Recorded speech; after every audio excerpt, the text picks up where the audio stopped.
જય સચ્ચિદાનંદ.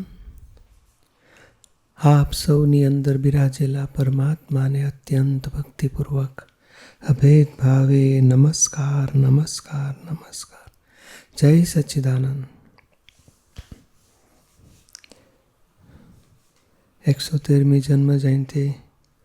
હવે આપણે આ નવી રીતે આપણી આ ઝૂમથી કરીશું અને 1 કલાક વાંચન થાય તો પછી 1 કલાક સત્સંગ થાય.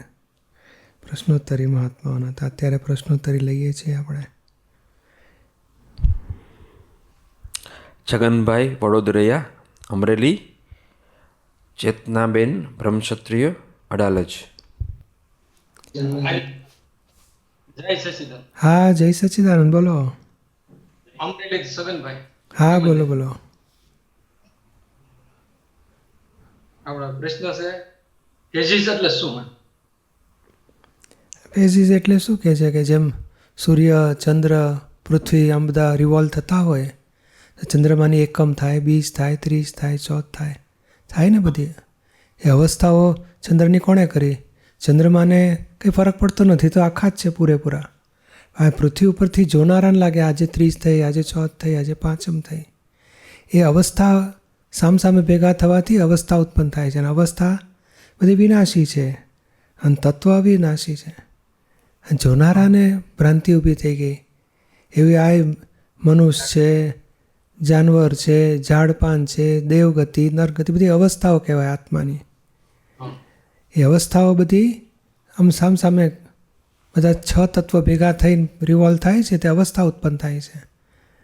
અને અવસ્થા પછી સંજોગ છૂટા પડે એટલે અવસ્થા વિનાશ થઈ જાય, પછી નવી અવસ્થા ઉત્પન્ન થાય. અત્યારે બેસવાની અવસ્થા છે, પાછું હમણાં ચાલો ચા પીવા એટલે અહીંથી ઉઠશો ને પાછું ચા પીવા ટેબલ પર જશો. તો એ બધી અવસ્થા દેહની બદલાયા કરે.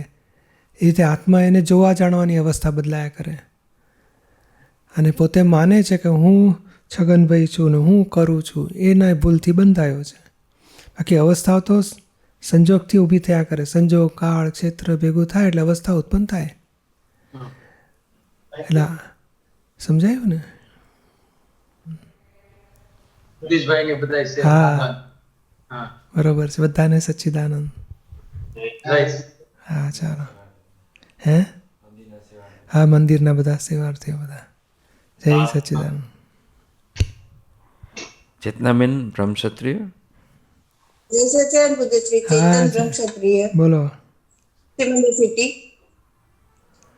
આમાં છે ને પેજ નંબર 13 પર આ દર્શન એટલે પ્રતીતિ થઈ ગયા પછી આગળનો ભાગ લક્ષ બેસે એટલે જાય નહીં. આગળનો ભાગ એટલે શું કહે છે? એટલે આપણને આત્માનું પહેલાં ભાન જ નહોતું અને હું ચેતનાબેન માનતા હતા. તો એ છૂટ્યું, એ રોંગ બિલીફ છૂટી, રોંગ જ્ઞાન, રોંગ વર્તન એ બધું હતું. એમાંથી રોંગ બિલીફ એકલી બદલાઈ કે હું ચેતનાબેન નહીં, હું શુદ્ધ આત્મા છું. હવે એ બેઠું પ્રતીતિ એનાથી વધી વધીને ક્યાં ગયું? તો કે લક્ષ બેઠું. એનાથી થોડું વધી વધીને અનુભવ. એને અનુભવ લક્ષ 2% અનુભવ, 15% જાગૃતિ એટલે લક્ષ અને 100% પ્રતીતિ. એવું આપણું આત્માનું અનુભવ લક્ષ પ્રતીતિ શરૂ થયું. એટલે એ આગળનો ભાગ એટલે શું કહે છે કે જેમ નાનો બાબો હોય, આપણે નહીં આરતી કરતા તો દીવો સળગાવીએ ને તો પેલો હાથ ગાલ કરે. એટલે પછી એને મમ્મી શું કરે? મેં દજાડે જરાક, એવું થયું તો કે આવું થાય. એટલે એને અનુભવ કરાયો દજાડવાનો. એટલે એને લક્ષ બેસી જાય કે આ દજાડનારી વસ્તુ છે.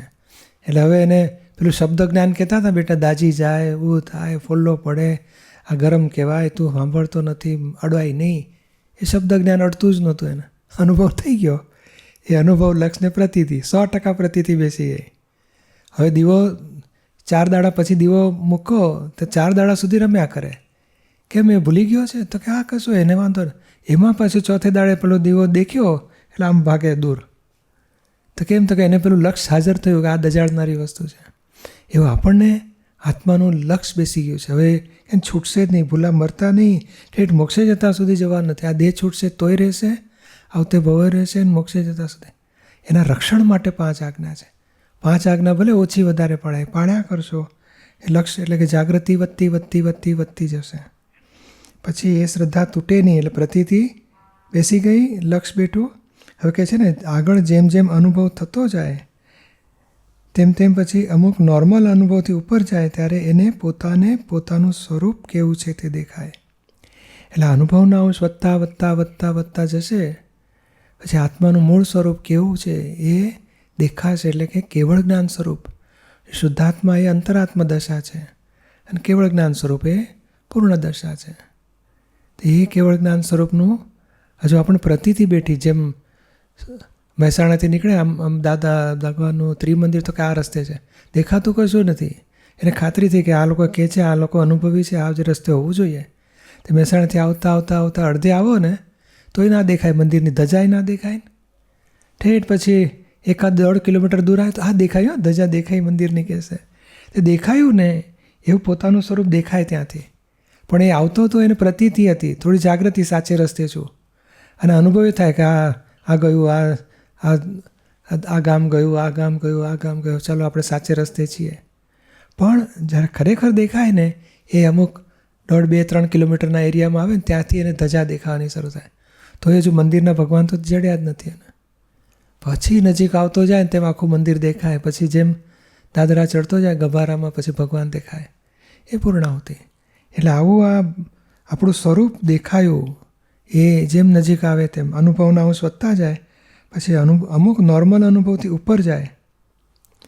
એટલે કે અનુભવ વધતો વધતો પછી પોતાનું સ્વરૂપ દેખાય અને એ સ્વરૂપ કેવળ જ્ઞાન સ્વરૂપ છે, મૂળ આત્માનું. એ કહે છે ને એ પોતાનું સ્વરૂપ કેવું છે તો કે અબંધ સ્વરૂપ છે, ક્યારેય બંધાયેલું નથી. કોઈ બાંધી ના શકે એને શસ્ત્રો છેદી ના શકે, એને કઈને ગોળીબાર વીંધી ના શકે, ફાંસી એને ખલાસ ના કરી શકે. પોતે કાયમનો છે અને આ કોઈ રિલેટિવ વસ્તુ એને અડી ના શકે એવું એનું સ્વરૂપ છે. સમજાય ને? હા બુદ્ધિશ્રી. એટલે આ આગળનો ભાગ છે ને એ શબ્દ મને નહોતો સમજાતો. હા એટલે આનાથી વધે એમ. જે મહેસાણાથી નીકળ્યો તો પછી 10 કિલોમીટર આ બાજુ આવ્યો તેની એટલું એ જાગૃતિ વધી કહેવાય. એટલે અનુભવના અંશ વધ્યા કહેવાય. આ એટલે તરફ જેમ જેમ પોતે આગળ જતો આત્માની નજીક આવતો ગયો. આજે દેહાધ્યાસના પરિણામ છૂટતા જાય. આજે કોઈ કહે ને તમે બગાડ્યું મારું એટલે અંદર અસર થાય ને એને જુદી જોયો કે આ જો ચેતનાબેનને અસર થઈ, હું નહીં આ કીધું ને એટલે ડગલું આત્મા તરફ ખસ્યો. કેવું તમે બહુ સારું કર્યું તો કે ના સારું કરનાર ખરાબ કરનાર બધું મારું સ્વરૂપ ન હોય, હું તો શુદ્ધ આત્મા. એટલે એક ડગલું આત્મા તરફ ખસ્યો. એટલે આગળ જેમ વધતો જાય એમ અનુભવના અંશ વધતા જાય એવું કહેવા માંગે છે. બરાબર છે. સમજાયું ને? હા બુદ્ધિશ્રી. જય સચ્ચિદાનંદ. હા જય સચ્ચિદાનંદ. પ્રીત મામાણી, રેખાબેન પટેલ, સુરેન્દ્રનગર. જય સચ્ચિદાનંદ પૂજ્યશ્રી. હા જય સચ્ચિદાનંદ. હા જય સચ્ચિદાનંદ. બોલો. બધાને ખૂબ ખૂબ આનંદ થયો. હા જય સચ્ચિદાનંદ. મારો પ્રશ્ન છે દાદાવાણી સપ્ટેમ્બર 2020 પર ટોપિક છે મોક્ષ રોક્યો તો વ્યવસ્થિતની શોધ કાજે. તો પ્રશ્ન એ છે કે શું નિયતિનો ટ્રેક પણ સાયન્ટિફિક સર્કમસ્ટેન્શિયલ એવિડન્સ પર આધારિત છે? આધારિત એટલે શું છે કે એ વન ઓફ ધ એવિડન્સ છે સાયન્ટિફિક સર્કમસ્ટેન્શિયલ એવિડન્સમાં. નિયતિનો ટ્રેક એક છે, પછી હજુ બીજાય છે 5 સમવાય કારણો ભેગા મળીને કોઝિસ નખાય છે અને પછી પાછા આ વન ઓફ ધ એવિડન્સ છે નિયતિનો ટ્રેક છે. પછી ઇફેક્ટ વખતે પણ સાયન્ટિફિક સર્કમસ્ટેન્શિયલ એવિડન્સમાં આ બધા એવિડન્સો કામ કરે છે. એટલે નિયતિનો ટ્રેક આ જ છે એવું નહીં, પણ એક સાયન્ટિફિક સર્કમસ્ટેન્શિયલ એવિડન્સમાં વન ઓફ ધ એવિડન્સ છે. પોતાનું અજ્ઞાન છે, પછી આ બધા ભેગું થાય એટલે પછી ચાર્જ થાય ને ક્ષેત્ર કાળ દ્રવ્ય ભાવ બધું. પાછું બધું ફળ વખતે પણ ક્ષેત્ર કાળ દ્રવ્ય ભેગું થઈને ફળ આવે છે. એ ક્ષેત્રમાં નિયતિનો track one of the evidence કામ કરે છે. આપણું તપ પણ સાયન્ટિફિક સર્કમસ્ટેન્શિયલ એવિડન્સ? ના, તપ એ જ્ઞાનનો પુરુષાર્થ છે, જાગૃતિનો પુરુષાર્થ છે. સાયન્ટિફિક સર્કમસ્ટેન્શિયલ એવિડન્સ તો પેલું અપમાન થાય ને એ સાયન્ટિફિક સર્કમસ્ટેન્શિયલ એવિડન્સ. અપમાનમાં મને થયું કે કોને થયું એ જાગૃતિ રાખવીને મને થયું એ અજ્ઞાન કહેવાય અને કોને થયું એ જ્ઞાન કહેવાય. ઓહો આ બધું મને નથી થતું, આ બધું પ્રીતને થાય છે. પછી ભાઈ પ્રીતભાઈ જમા કરો, આપણો હિસાબ છે. એટલે એ જાગૃતિનો પુરુષાર્થ ત્યાં તપ છે.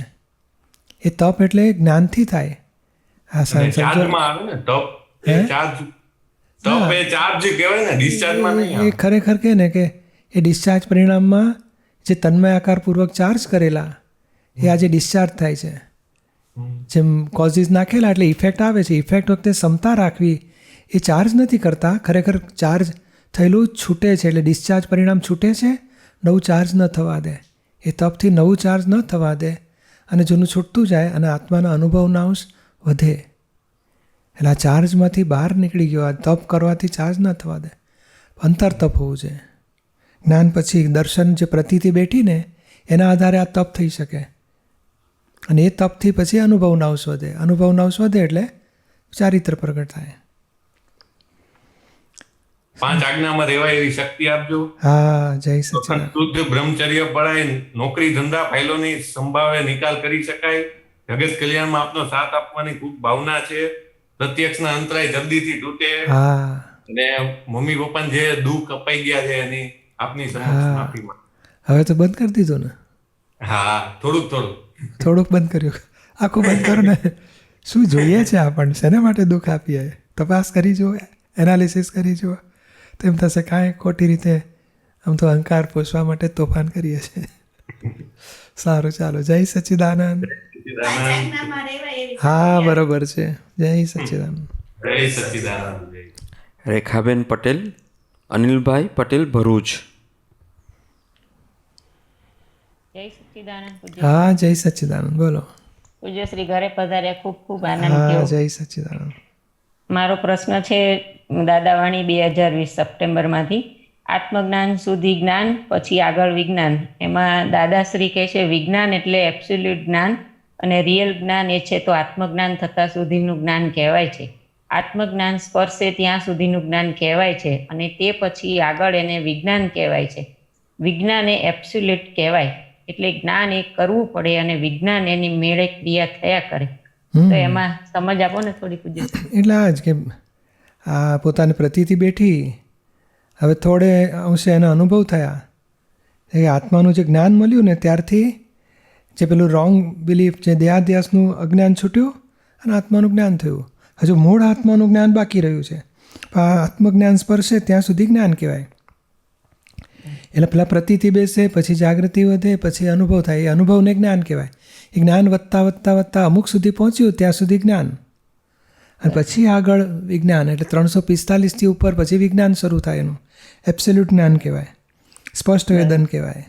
અને આ આત્મજ્ઞાન થયું કહેવાય. અને પેલું વિજ્ઞાન સ્વરૂપ કહેવાય છે. વિજ્ઞાન સ્વરૂપ એટલે શું? આ ઉપર ના વાત આવી કે ભાઈ અબંધ સ્વરૂપ, નિરાલમ સ્વરૂપ, કેવળ જ્ઞાન સ્વરૂપ. એ પોતે પોતાનું સ્વરૂપ દેખાયું એને. અબંધ સ્વરૂપ ક્યારેય બંધાયેલું નથી. એ અનુભવથી ઉપર જાય ત્યારે એ અનુભવ દશા સુધી જ્ઞાન કહેવાય છે. અને અનુભવથી પણ આગળ વધ્યું. જેમ ઠેઠ મહેસાણાથી અહીં કલોલ સુધી આવી ગયો તો સુધી મંદિર દેખાતું નથી, તો એ અનુભવ દશા છે એની. આટલા માઇલ તો એણે કાપ્યા, આત્મા તરફ નજીક આવ્યો. અને ઠેઠ પછી અડ્યો ને આ બાઉન્ડ્રીની અંદર અડાલજની, ત્યારથી એને પેલું વિજ્ઞાન સ્વરૂપ શરૂ થયું કહેવાય, એબ્સોલ્યુટ. અને એ પછી પૂરું થશે ત્યારે કેવળ જ્ઞાની થયો હશે પોતે. એટલે આ વધતું વધતું એ વિજ્ઞાન સ્વરૂપ વધતું પછી કેવળ જ્ઞાન સુધી પહોંચે છે. પણ એ વિજ્ઞાન સ્વરૂપ એટલે કેવળ જ્ઞાન સ્વરૂપ દેખાયું એને. હજુ થોડો અંશ, વેરી ફાઇન, એટલે અંશ અનુભવ થયો છે. પછી વધતો સર્વાંશ થશે ત્યારે કેવળ જ્ઞાની થશે પોતે. એટલે આપણને આત્મજ્ઞાન થયું પછી આપણે જેમ જેમ આજ્ઞા પાળતા જઈએ તેમ તેમ આગળ વધતા જઈએ, આગળ ચડાતું જશે. એ અનુભવના અંશ વધતા જશે. એને શ્રેણી ચડી કહેવાય. એ અનુભવમાં આવે ને જેમ અવ્યાબાદ સ્વરૂપ, એટલે બાધા પીડા એને અડે નહીં. અને કોઈને આપણે દુઃખ થયું તો આપણને લાગે હું આપી શકું જ નહીં, એને થઈ શકે પણ નહીં. એવો એ આત્મા છે, હું પણ એવો આત્મા છું. આ પૂતગલની રમણતા, પૂતગલની બધી તોફાન થાય છે. એ અનુભવમાં નિશંક હોય પોતે કે આ મારાથી આમ થઈ ગયું, હજુ કેમ આમ થાય છે, આવું કેમ કરે છે, એવું કશું ખલાસ થઈ ગયું હોય બધું. કોઈ દોષિત જ ના દેખાય, એટલો બધો સ્પષ્ટ એને હોય. બરાબર. એટલે એ વિજ્ઞાનને અંશ શરૂ થયા કહેવાય. એમ કરતાં કરતાં પછી વધતું જાય. બરાબર. અને એ વિજ્ઞાન એટલે એબ્સોલ્યુટ, કેવળનું નજીક આવતો ગયો પોતે. એટલે આત્મજ્ઞાન થયું છે એટલે હવે એનું એ કારણ સ્વરૂપ કહેવાય છે. હવે એનું નેક્સ્ટ પરિણામ શું આવશે તો કેવળ જ્ઞાનનું સ્ટેશન. એટલે આપણે આ 5 આજ્ઞાનો પુરુષાર્થથી આ ડિસ્ચાર્જ કર્મો છૂટતા જાય છે અને અંશે અંશે અનુભવના અંશ વધતા જાય છે. એમ કરતાં કરતાં પછી વધતું જશે આગળ કેવળ જ્ઞાનનું સ્વરૂપ. બરાબર. પૂજ્યશ્રી 5 આજ્ઞામાં રહેવાની શક્તિ આપજો. હા. ઘરની બધી ફાઇલો જોડે ખૂબ જ પ્રેમ સ્વરૂપ થઈને નિકાલ કરાય એવી શક્તિ આપજો. બરોબર છે. જય સચ્ચિદાનંદ, જય જય સચ્ચિદાનંદ, સચ્ચિદાનંદ. બધાને જય સચ્ચિદાનંદ. એમાસા ન્યૂ જર્સી. જય સચ્ચિદાનંદ પૂજ્યશ્રી. હા, જય સચ્ચિદાનંદ, બોલો. જય સચ્ચિદાનંદ. આપને અત્યંત ભક્તિપૂર્વક નમસ્કાર કરું છું. હા, જય સચ્ચિદાનંદ. સચ્ચિદાનંદ. આ બીજો પ્રશ્ન છે, પહેલા પૂછું. હા, પૂછો. હા, આજે આપણે ગઈકાલે વાત કરી હતી આપણે કે મારું વલોવણું પરિણામવાદી હતું, તો એને શું કહી શકાય? વિજ્ઞાની બ્રેન કહી શકાય, સમ્યક બુદ્ધિ કહી શકાય, કે મતિ જ્ઞાન કહી શકાય? બેઉ, એટલે આમ તો મૂળ મતિજ્ઞાનમાં જાય છે આમનું. કારણ શું છે, એમને આત્મા પક્ષી બધું હતું વલોણું. એને આ સંસારમાં ફાયદો કે નુકસાન એ આત્મા પક્ષી, અને પાછું અવિનાશી આત્માની દ્રષ્ટિ થોડે ઘણે અંશે હતી, અને એ પુરુષાર્થમાં જ આખો વલોણું ચાલતું હતું એમનું. એટલે અમુક ભાગમાં સમ્યક બુદ્ધિ જેવું લાગે ને અમુક ભાગમાં મતિજ્ઞાન રૂપી લાગે. જી જી, આખું વાંચ્યું ને તો એવું લાગ્યું કે એમને શ્રુત જ્ઞાન ને મતિ જ્ઞાનમાં અંતર જ નથી.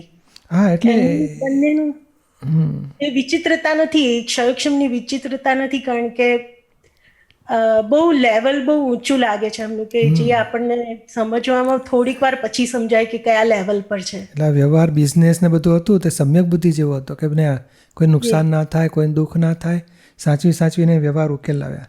અને આ બાજુ નિરંતર આત્મા તરફનો પુરુષાર્થ હતો. આત્મા શું છે, કેવો છે. જરા ટાઈમ મળ્યો કે છે વતલો મોક્ષ કાળ અમે આત્મ સ્વરૂપની ભજનામાં રહેતા હતા, તો એ બધું મતિજ્ઞાન જેવું. એટલે આમ જબરજસ્ત અંદરનો પુરુષાર્થ એમનો ચાલુ જ હતો, બેઉ બાજુનો. વ્યવહારમાં ક્યાંય ચોંટતા નહોતા, અને વ્યવહાર આદર્શ હતો પાછો. જી, તો આ જે કાલે સામાયિક કરાવી આપે છે આના પર, આ પરિણામવાદી પર, તો એને જોતા હવે આજે એક નવો ફેઝ ખુલ્લો થયો કે આપણે આનું પરિણામ જોઈ શકીએ કે વિચારી શકીએ, તો એનાથી આપણને મતિજ્ઞાન ઊંચું જશે કે આપણી અબુદ્ધ દશા તરફ જઈશું? હા, એટલે આજ મતિજ્ઞાન વધતું એટલે આત્મજ્ઞાન જ વધવાનું. હવે હા, આમાં શું છે કે મતિજ્ઞાનનું જે રસ્તા ઉપર ચાલતો જાય ને ત્યારે અમુક હવે ત્યારે આત્મજ્ઞાન થયું કહેવાય. મતિજ્ઞાન 100 થાય એટલે કેવળ જ્ઞાન કહેવાય. કે 100માં એ થોડું બાકી હોય ડિગ્રી ત્યારે એને ભેદ વિજ્ઞાન કહેવાય. એનાથી આગળ બિફોર તો કે અમુક અંશે તો કે એને આત્મજ્ઞાન થયું કહેવાય. તો આપણે આ મતિજ્ઞાનના ટ્રેક ઉપર આપણે ઊભા છીએ, અને એમાં આત્મજ્ઞાન થયું. હવે આત્મજ્ઞાન વધી રહ્યું છે આપણું. અનુભવ લક્ષ પ્રતીતિ વધી, હવે આત્મજ્ઞાન વધ્યું. એ 5 આજ્ઞા જેમ પડાય તેમ આત્મજ્ઞાનના અંશ વધતા જશે. તે આત્મજ્ઞાન અમુક અંશે વધારે આવશે, અનુભવના અંશ વધશે, ત્યારે કેવળ જ્ઞાન સ્વરૂપ દેખાશે, નિરાલંબ આત્મા. એટલે આ વધી રહ્યું છે મતિજ્ઞાનના ટ્રેક પર. અને છેલ્લું પછી કેવળ જ્ઞાન થઈને મતિજ્ઞાન 100% થાય એટલે કેવળ જ્ઞાન. પણ 100% થાય ક્યારે? તો કે આ રસ્તે ચાલતા આગળ જવાશે. અને જે આપણે આ પરિણામવાદીની વાત કરી, તો આપણે કહે ને કે દાદા શું કહે છે કે અમે લગ્નમાં જ અમને પરિણામ દેખાયું, ગો 2માંથી 1 તો રણવાનું. અમે તૈયાર થઈ ગયા. બાબાભાઈ જન્મ્યા તો તરત વિચાર આવ્યો કે આ મહેમાન આવ્યા છે, ગમે ત્યારે જશે, માટે તૈયારી. એવી રીતે દરેક પરિણામ એમને, આ બાળક નથી તો દુઃખી થતો હોય, 5 વર્ષ સુધી રડારડી કરે, પછી બાબો થયો તો એ મોહમાં રહ્યા કરે. દાદા ના કે અમે પરિણામ જોતા હતા કે આ સંયોગ ભેગો થયો છે, હવે એનું એન્ડ રિઝલ્ટ શું આવી શકે? વધીને એ રહેશે, નહીં તો હું રહીશ, 2માંથી 1 જશે. તો એવું એ પરિણામવાદી કહેવાય. લગ્ન જીવન આપણે થયું શરૂ તો પહેલાં કેવા મોહથી પરિણ્યા, હવે જ્ઞાન મળ્યું તો હવે તપાસ કરો કે લગ્ન જીવનનો સાર શું, એન્ડ રિઝલ્ટ શું આવશે. માટે હવે આમાં મોહ રાખવા જેવો નથી, આમાં સુખ લેવા જેવું નથી, અથવા તો આમાં વિતરાગ થવા જેવું છે કે હવે આ ઉદય કર્મ છે પૂરો કરીશું, નવા કર્મ બંધાય નહીં એની જાગૃતિ રાખી અને ક્ષમતાભાવે નિકાલ કરીશું. એટલે દરેક બાબતનું પરિણામ વિચારી જોવાનું. નિરૂમા કે છે ને આ સિમંદર સિટી બન્યું, તમને આવતીકાલે કાઢી મૂકે તો શું થાય? આ દીપકભાઈ મારી સાથે છે, નિરૂમા કે છે, તો કે આવતીકાલે મૃત્યુ થાય એનું તો મારું શું થાય? પછી આ બધા કે ને બધા આપતોપુત્રીઓ બધા મારી સાથે મારા સામા થઈ જાય તો મારું શું થાય? આ સિમંદર સિટીમાંથી કાઢી મૂકે તો શું થાય? આ દેહ છે ને કાલે નહીં હોય તો મારે છેલ્લી દશા મારે કેવી રીતે રહેવું? એ બધા જ પરિણામ વિચારી રાખ્યા. એટલે જે પોતાના જે લાગે છે ના પોતાના થાય તો શું, એ પોતાના સામા થઈ જાય તો એ પરિણામ વિચારી રાખ્યું હોય તો એને તો પછી પછી આપણને એવું કોઈ પરિણામ વધારે આવે તો એની ક્ષમતા રહી શકે. જેમ આપણે રહી ચાલતા હોઈએ અને આપણે કહે ને એકે આમ લેવલમાં જ બધું ચાલી રહ્યા છે અને 1.5 ઇંચનો જો ઊંચો પથ્થર ઊંચું સ્ટેપ આવ્યું ને અને જો ધ્યાન ના હોય તો એ ગૂંથલી પડે. જી અને 1.5 ફૂટનો જો ખાડો છે એને ખબર છે અહીંયા ખાડો છે તો આરામથી વટાવી જાય. અથવા તો એક પગથિયું 1.5 ફૂટનું પગથિયા જેવું છે, ઊંચું સ્ટેપ આવ્યું છે તો એની ઉપર ધીમેથી ચડીને આગળ વધ્યા કરે. પણ એને ખબર ના હોય, એ પરિણામનો જો વિચાર ન કર્યો હોય તો એ પરિણામમાં એ રિએક્શનમાં ગુંચાઈ જશે અથવા તો ભોગવટામાં આવી જશે. જ્યારે પરિણામ વિચારી રાખ્યા હોય તો પછી એ પરિણામ આવે ત્યારે એને ક્ષમતા રહી શકે. ક્ષમતા રહી શકે. અને એ તારણ એને એ પેલો દાદા કહેવા પતરાનો ઘા આપણને સૂળી જેવો લાગે વિચારી હા રાખીએ. પછી એને ખાતરી જોઈએ કે આનાથી વધારે થવાનું નથી, માટે હવે વ્યવસ્થિત.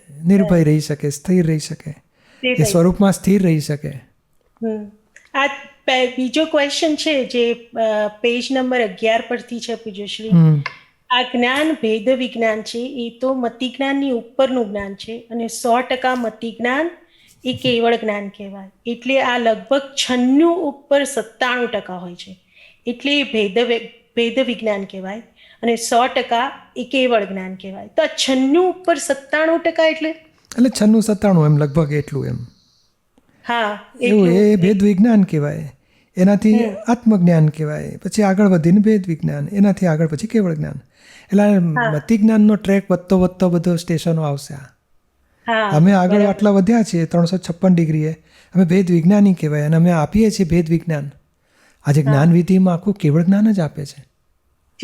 તેથી જ મૂળ આત્માનો અનુભવલક્ષ પ્રતીતિ શરૂ થઈ જાય છે. જબરજસ્ત.